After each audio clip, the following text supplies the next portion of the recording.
Hello Windows Universe. In this video we will talk about how to fix invalid configuration message boot error in Windows. For a more in-depth look at the topic, we will link an article in the description below. Your first step is to try to reset your custom BIOS options. Go into BIOS, and once there, reset your custom BIOS options.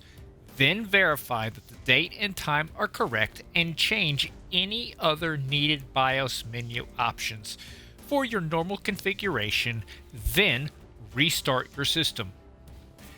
If this fails to resolve the invalid configuration information, then you'll have to replace the CMOS battery.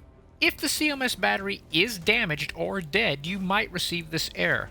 Now, unless you are skilled in this particular task, it is always a good idea to have a technician handle this.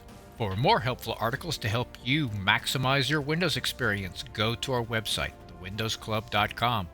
Do not forget to give this video a thumbs up and subscribe to our channel, where we are always adding new content aimed at making you the master of your digital house. Thanks for watching and have a great day.